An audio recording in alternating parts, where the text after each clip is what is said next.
നമസ്കാരം. കേരളത്തെ സംബന്ധിച്ച് വലിയൊരു സുരക്ഷാ ഭീഷണിയാണ് നമ്മൾ നേരിടാൻ പോകുന്നത് എന്ന് എടുത്തു പറയേണ്ടിയിരിക്കുന്നു. ഈ സംഭവത്തെ പറ്റി മിലിറ്ററി ഇന്റലിജൻസ് നടത്തിയ ഞെട്ടിക്കുന്ന വിവരമാണ് ഇപ്പോൾ പുറത്തു വരുന്നത്. ബംഗ്ലാദേശ്, ശ്രീലങ്ക, മ്യാൻമാർ എന്നിവിടങ്ങളിൽ നിന്നുള്ള 1.5 ലക്ഷത്തിലേറെ അഭയാർത്ഥികൾ വ്യാജ തിരിച്ചറിയൽ കാർഡുമായി കേരളത്തിൽ കഴിയുകയാണെന്നാണ് മിലിറ്ററി ഇന്റലിജൻസ് നടത്തിയ അന്വേഷണത്തിൽ വ്യക്തമാക്കുന്നത്. ഈ റിപ്പോർട്ട് അക്ഷരാർത്ഥത്തിൽ ഞെട്ടിക്കുന്ന ഒരു റിപ്പോർട്ടാണ്. ഇവർ ബംഗ്ലാദേശ്, മ്യാൻമാർ തുടങ്ങിയ സ്ഥലങ്ങളിൽ നിന്നും അതിഥി തൊഴിലാളികൾ എന്ന വ്യാജേനയാണ് ഇവർ താമസിക്കുന്നത്. അതിഥി തൊഴിലാളികൾ എന്ന പേരിൽ ഇവിടെ മോഷണം, പിടിച്ചുപറി, ഉപദ്രവം, കൊലപാതകം ഉൾപ്പെടെയുള്ള എല്ലാ കുറ്റകൃത്യങ്ങളിലും ഇവർ പങ്കാളിയാകുന്നു. കൊലക്കേസുമായി ബന്ധപ്പെട്ട് പോലീസ് അറസ്റ്റ് ചെയ്ത പ്രതി ബംഗ്ലാദേശ് പൗരനാണെന്ന് നമ്മൾ അടുത്തിടെയാണ് വ്യക്തമാക്കുന്നത്. കേരള പോലീസിന്റെ കീഴിലുള്ള ആന്റി ടെററിസ്റ്റ് സ്ക്വാഡ് നടത്തിയ പരിശോധനയിൽ പിടിച്ചെടുത്ത ഭൂരിഭാഗ കാർഡുകളും വ്യാജ ആധാർ കാർഡുകളാണെന്ന് തെളിഞ്ഞിരിക്കുന്നു. വ്യാജ കാർഡുകൾ നിർമ്മിച്ചു നൽകുന്ന ഒരു സംഘം തന്നെ ഇവിടെ പ്രവർത്തിക്കുന്നുണ്ട് എന്നത് എടുത്തു പറയേണ്ടതാണ്.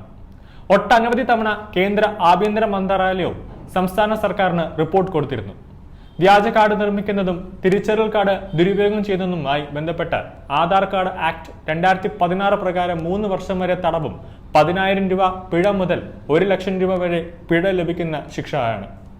ഈ സാഹചര്യത്തിൽ ഇത്തരം കുറ്റവാളികളെ കണ്ടെത്തേണ്ടത്, കർശന പരിശോധനയും നടത്തേണ്ടത് സർക്കാരിന്റെ ഉത്തരവാദിത്തമാണ്. ആസാമിലെ മധുപൂർ, നൌഗാവ്, നദിയ, ഉത്തര ദിനാജ്പൂർ, കേരളത്തിലെ പെരുമ്പാവൂർ എന്നിവിടങ്ങളിലാണ് വ്യാജ ആധാർ കാർഡുകൾ നിർമ്മിക്കുന്നത്.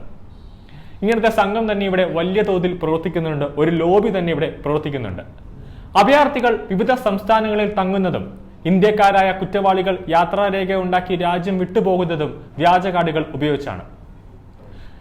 ഈ ഒരു സംഭവത്തിലാണ് പെരുമ്പാവൂർ അനസ് ഇതേപോലെ വ്യാജ കാർഡ് നിർമ്മിച്ച് രാജ്യം വിട്ടത്. മിലിറ്ററി ഇന്റലിജൻസ് റിപ്പോർട്ട് വന്നതിന് പിന്നാലെ അതിർത്തികളിൽ ബോർഡർ സെക്യൂരിറ്റി ഫോഴ്സ് കർശന സുരക്ഷയാണ് ഇപ്പോൾ വ്യാപിപ്പിച്ചിരിക്കുന്നത്.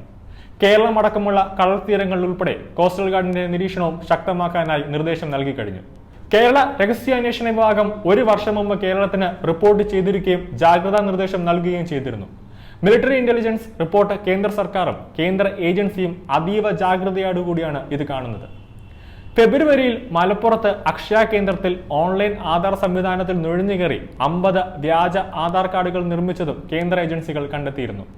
കേരളത്തിൽ പല കുറ്റകൃത്യത്തിനും അതിഥി തൊഴിലാളികളെന്ന് ഓമന പേരിട്ട് വിളിക്കുന്ന അന്യസംസ്ഥാന തൊഴിലാളികൾ പലരും കുറ്റകൃത്യത്തിൽ മുന്നിലാണ്. വലിയ തോതിൽ ഇവർ കഞ്ചാവും മയക്കുമരുന്നും കടത്തിക്കൊണ്ടുവരുന്നു.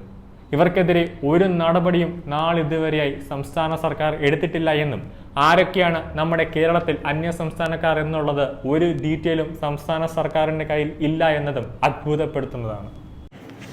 കൂടുതൽ വാർത്തകൾ അറിയുവാനായി ഈ ചാനൽ സബ്സ്ക്രൈബ് ചെയ്ത് ഫോളോ ചെയ്യുക.